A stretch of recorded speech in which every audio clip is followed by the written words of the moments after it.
E aí galera, tudo bem com vocês? Bom, hoje vai ter mais uma aulinha sobre rendimento. Eu também vou falar um pouco sobre reagente limitante e reagente excesso. Na verdade vai ser toda a aula, então já deixem o like. Se não gostarem, pode tirar o like depois e dar o dislike. Compartilha com o pessoal, se inscreve no canal e dá aquela força, beleza? Bora pra aula. E aí galera, como eu tinha falado, vou falar um pouco sobre rendimento. Então tá aí, bandeira branca, rendi, acabou a aula. Não, brincadeira, né? Não é esse tipo de rendimento. O rendimento que a gente vai falar é o rendimento de uma reação. E aí eu vou tentar explicar ele por meio de reagente em excesso e reagente ilimitante. É em excesso e limitante, tá? Não confundo com regresso, militante ou qualquer coisa do tipo. Excesso e limitante. Bom, aí, né, eu vou trazer uma frase do Paulo Freire para render mais a aula, né? Como a aula é de rendimento, a frase dele rende mais, tudo mais. Vocês entenderam, né? Eu tento, às vezes, ser piadista, mas não consigo. Bom, a frase é a seguinte: a teoria sem a prática vira verbalismo, assim como a prática sem teoria vira ativismo. No entanto, quando se une a prática com a teoria, tem-se a praxis, a ação criadora e modificadora da realidade. O Paulo Freire traz a praxis como uma ação libertadora, né? E resumidamente, o que eu quero dizer com a praxis?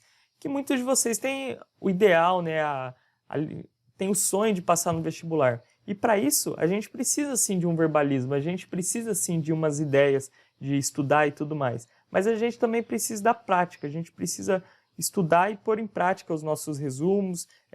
Viu a aula, viu o verbalismo que é aula? É interessante vocês estudarem e fazerem as continhas, e se no caso for história, resumos e tudo mais, e pôr em prática, porque o verbalismo, que é a aula, com a prática, que é a teoria, né, você fazer os exercícios, você vai ter a praxis. E uma vez você tendo a praxis, é muito mais fácil passar no vestibular.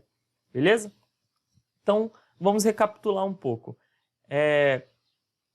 Na playlist de estequiometria, né, que eu vou deixar nos cards aqui em cima, eu já falei sobre algumas coisas, na verdade quase tudo sobre estequiometria. Se vocês repararem, eu fui fazendo de pouco em pouco, e assim vocês conseguem, juntando tudo, aprender estequiometria, né?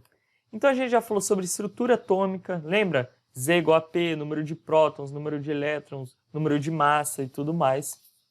A gente já falou o que é um mol, né? Que é a constantinha de Avogadro, 6,02 vezes 10 elevado a 23 partículas, é um mol. A gente falou de massa molecular, massa molar. Falamos das leis ponderais, né? A lei de Lavoisier, lei de Proust e lei de Dalton. Falamos sobre o volume molar, que é a constante de Avogadro ajuda bastante, né? Na CNTP vai ter 22,4, um mol de qualquer gás. E agora a gente vai falar sobre rendimento. E como eu tinha falado, eu vou falar de rendimento com reagente limitante e reagente em excesso. Beleza? Excesso vezes limitante. Eita, apareceu o Jacan aí mandando calar a boca. Vamos ver o que o cara quer, né? Ele vai explicar uma receita de doce de leite. Interessante. A receita ia ser simples. Perdoem pelo meu sotaque péssimo em francês, mas eu imagino que ele fale assim. Tá. A receita é o seguinte: pega 2 litros de leite e 8 cubos de açúcar. Aí temos os 2 litros de leite e os outros cubos de açúcar. E aí a gente mexe em fogo baixo até ferver o doce de leite. Beleza. E aí, depois que ferver, a gente abaixa o fogo e mexe por mais 45 minutos. E aí, depois que mexeu esses 45 minutos, a gente tira do fogo, bate na batedeira até ficar morno. E aí tá pronto. A gente vai ter 20 porções de doce de leite. Interessante. Anotem aí, funciona, hein, galera? Funciona. Mas aí vocês devem estar pensando, por que caramba você trouxe uma receita de doce de leite para uma aula de reagente limitante e reagente excesso de química? Porque dá para explicar por isso. Se vocês lembrarem do Proust e sua lei ponderal, que é a proporção definida, ele falava o seguinte, que existe uma proporção para qualquer receita. Então, imagina que ele queria fazer carbonato de cobre. Ele queria fazer 123,5 gramas de carbonato de cobre. Para ele fazer isso, ele precisava de 48 gramas de oxigênio, 12 de carbono, 63,5 de cobre. E se ele dobrasse o cobre? Se ele tivesse 123, então ele teria que dobrar o carbono, teria que dobrar o oxigênio também, e aí, consequentemente, dobraria a sua receita. Wesley, mas e se ele tivesse 10 vezes mais? Então ele daria 10 vezes mais de tudo e 10 vezes mais no resultado final. E o mesmo acontece se a gente diminuir. Se a gente, em vez de ter 12 gramas de carbono a gente tivesse a metade, tivesse 6, então a gente teria que ter a metade oxigênio, metade cobre e, consequentemente, metade do produto final. Beleza? E isso acontece também na nossa receita. Olha, 2 litros de leite, 8 cubos de açúcar rendem 20 porções. Então, 2 litros de leite, 8 cubos de açúcar rendem 20 porções. Mas aí, e se a gente não tiver 8 cubos de açúcar? Se a gente tiver só 4 cubos de açúcar e manter os 2 litros de leite? A gente vai continuar tendo as 20 porções? Não, galera. Por quê? Porque para nós termos as 20 porções, nós precisamos de 2 litros de leite e 8 cubos de açúcar. E agora a gente só tem 4 cubos de açúcar. Então isso quer dizer, se a gente usar a lei ponderal de Proust, como a gente tem a metade de cubos de açúcar, então a gente vai ter a metade de porções. Por quê? Porque a estequiometria da receita é de 2 para 8. Então, para cada 2 litros de leite e 8 cubos de açúcar, nós vamos ter 20 porções. No caso aqui, nós vamos ter 2 litros de leite e só 4 cubos de açúcar. Então, nós vamos ter 10 porções. Por quê? Porque 4 é a metade de 8. Então, logo, 10 é a metade de 20. Ah, Wesley, mas e o leite? Então, a gente, teoricamente, tem que usar só 1 litro de leite, não 2 litros. Exatamente. 1 litro de leite é em excesso. Entenderam, então, como que eu consigo explicar o que é um reagente limitante e um reagente em excesso? Então, nesse caso, o reagente limitante, ou seja, aquele que tem menos do que o que precisa, vai ser o açúcar. E o reagente em excesso, o leite. Eu vou dar um outro exemplo com reagente limitante. Por exemplo, para eu fazer uma bicicleta, eu preciso de 2 rodas, um banco e um guidão. Beleza? E aí vamos supor 2 rodas, 2 bancos e 2 guidões. Eu não consigo fazer 2 bicicletas por eu ter 2 bancos e 2 guidões. Eu só consigo fazer uma bicicleta. Por quê? Porque eu só tenho 2 rodas. Então, nesse caso, a receita é exatamente isso. Mesmo eu mantendo meus 2 litros de leite, eu só tenho 4 cubos de açúcar. Então, esses 4 cubos de açúcar limitam a minha receita final. Então, o açúcar, nesse caso, é o reagente limitante. Então, açúcar limitante, leite em excesso. Uma definição rápida, né? O reagente limitante é aquele que limita a quantidade de produto que pode ser produzida na reação. Então, no caso, o açúcar limitava o doce de leite final. Isso significa que quando o reagente limitante, ou seja, no caso o açúcar, é totalmente consumido, a reação para, mesmo ainda tendo outros reagentes. Então, depois que a gente consumiu os 4 cubos de açúcar, a reação parou, não formou mais doce de leite, mesmo eu ainda tendo 1 litro de leite. E o reagente excesso vai ser todos os reagentes que sobraram após o consumo total do reagente limitante. Então, ou seja, eu consumi todo o meu açúcar, que era o meu reagente limitante, e sobrou 1 litro de leite. Então, esse 1 litro de leite é o reagente em excesso. Beleza? Mas o que isso tem a ver com rendimento?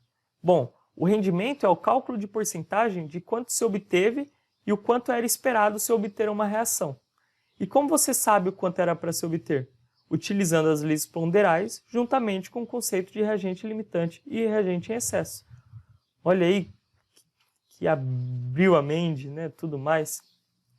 Por exemplo, o ferro metálico pode ser produzido a partir da reação de Fe2O3, ou seja, óxido de ferro, com monóxido de carbono, de acordo com a seguinte equação química não balanceada. E aí ele dá os dados, né? Bom, ele já fala, a equação química não está balanceada, gente. Então a primeira coisa que a gente faz é resolver e balancear essa equação. Ah, mas o que é balancear?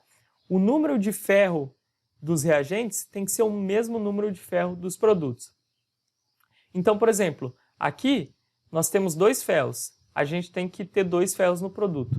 Aqui a gente vai ter 3 oxigênios, 4 oxigênios. Então aqui nós temos que ter 4 oxigênios. Aqui nós temos 1 carbono, então aqui nós temos que ter 1 carbono. Isso é balancear. O número de reagentes é igual ao número de produtos.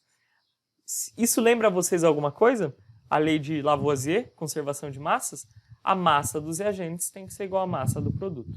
Então, balanceando, nós vamos ter a seguinte estequiometria.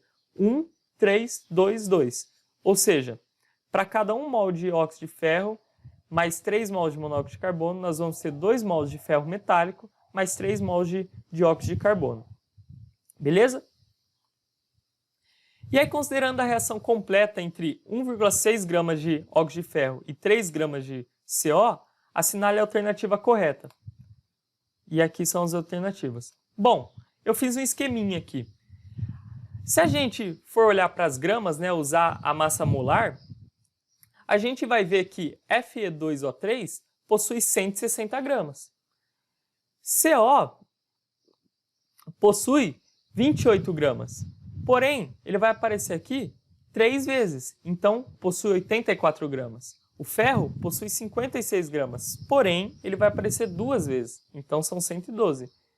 E a mesma coisa com o dióxido de carbono, que vai dar 132 gramas. Então, o que isso quer dizer? Que a cada 160 gramas de dióxido de ferro, eu formo 112 gramas de ferro metálico.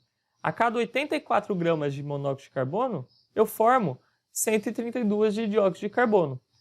E aí o exercício fala pra gente se a gente usar 1,6 gramas de dióxido de ferro. Ou seja, 1,6 gramas de dióxido de ferro é a mesma coisa que a gente pegar os 160 e dividir por 100, certo?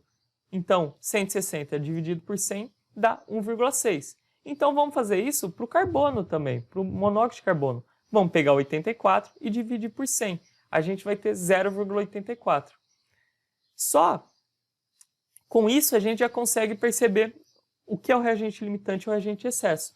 Bom, o exercício fala que a gente usa 1,6 de ferro e 3 de CO. Mas se a gente for manter a proporção, a gente não precisaria usar 3 gramas de CO, a gente precisaria usar só 0,84.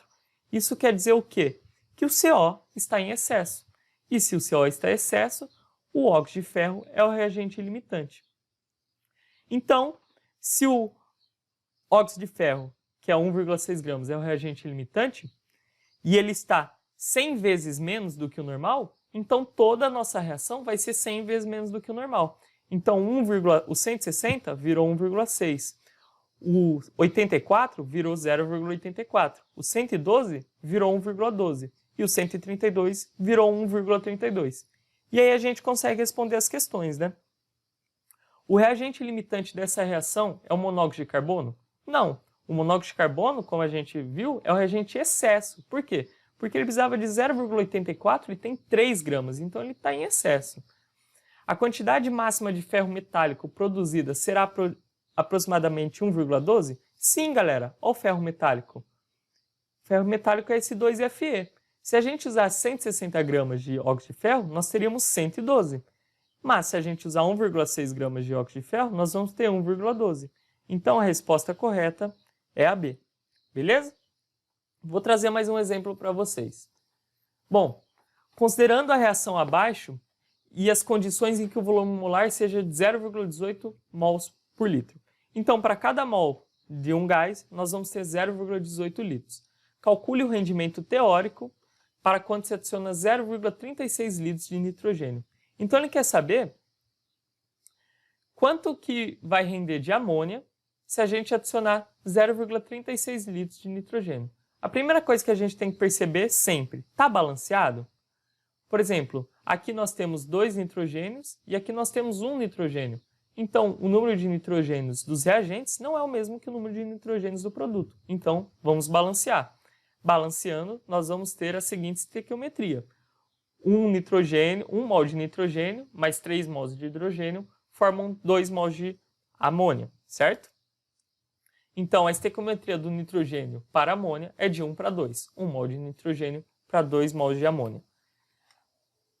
Portanto, para cada 0,18 litros de nitrogênio, nós temos 0,36 litros de amônia. Por quê? Porque 1 mol de gás ele tem um volume de 0,18. Então, se a gente pegar 0,18, que é 1 mol, multiplicar por 2, vai ser 0,36. Então, 0,18 mols de nitrogênio, 0,18 litros de nitrogênio formam 0,36 litros de amônia.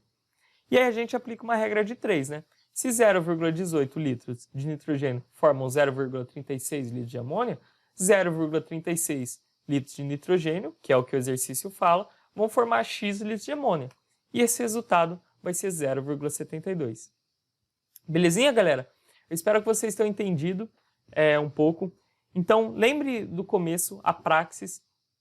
Eu sei que parece complicado, eu sei que parece que não faz muito sentido.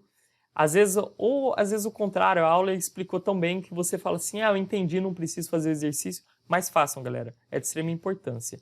Então, vejam as aulas e façam exercício. Se vocês fizerem isso, não tem erro, vai ser muito mais fácil passar no vestibular, beleza? Qualquer dúvida, deixem nos comentários, compartilhem o vídeo, por favor, deixem um like, compartilhem o canal também, se inscrevam, que ajuda muito, beleza? Bom final de dia para todo mundo e fiquem em casa, hein, galera? Até mais!